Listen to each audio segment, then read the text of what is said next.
बिस्मिल्लाहिर्रहमानिर्रहीम। अभी मैंने इंजीनियर मिर्ज़ा मोहम्मद अली साहब के बारे में वीडियो अपलोड की और उसके फौरी बाद हजूर दाता साहब रहमतुल्लाहि ताला अलैह दाता गंज बख्श अली हजवेरी लाहौरी रहमतुल्लाहि ताला अलैह उनके दरबार पे हाज़री दी, वो वीडियो भी अपलोड की और जानबूझ के की। मुझे पता था कि इंजीनियर मिर्ज़ा मोहम्मद अली साहब के जो मुरीदीन हैं वो लाजमी इसके ऊपर जो है ना वो कलाम करेंगे। वो ही हुआ, कुछ दोस्तों ने मुझे फिर मैसेज भी किया, ये देखो इसीलिए तो तुम्हें मिर्ज़ा मोहम्मद अली जो है ना वो चुभता है।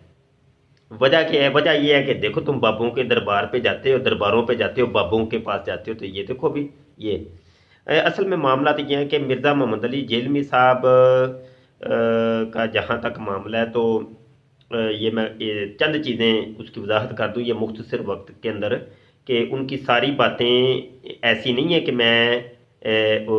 वो मुझे अच्छी नहीं लगती।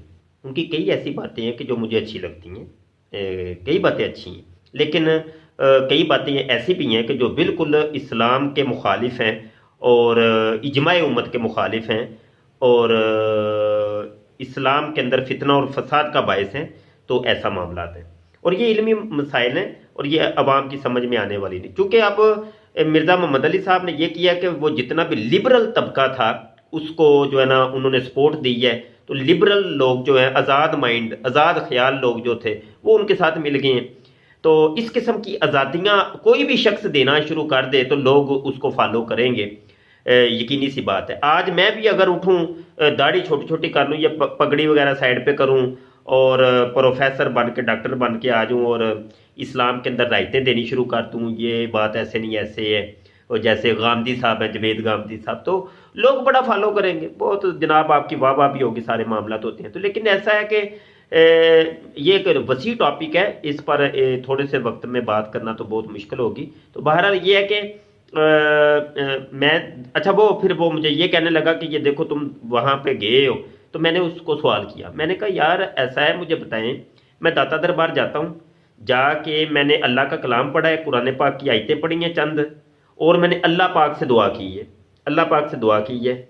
मुझे बताएं कि मैंने यहाँ पे कौन सा अमल खिलाफे इस्लाम किया है, खिलाफे शरा किया है, और कौन सा शिरक किया है या कुफर किया, वो मुझे बता दें। हाँ, वो खामोश। अब क्या बताएं, वो क्या बताएंगे कि अल्लाह का कलाम पढ़ना है वो शिरक हो गया या कुफर हो गया, या अल्लाह से दुआ करना ये शिरक हो गया या कुफर हो गया, या वो दरबार वो ज़मीन के ऊपर जाना जो है ना शिरक हो गया या कुफर हो गया, ऐसा वो बताएंगे? क्या बताएंगे?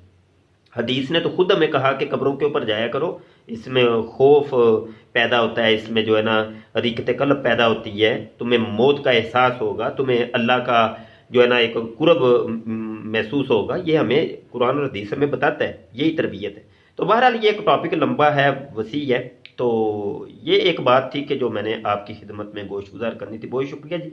अस्सलाम वालेकुम रहमतुल्लाहि व बरकातहू।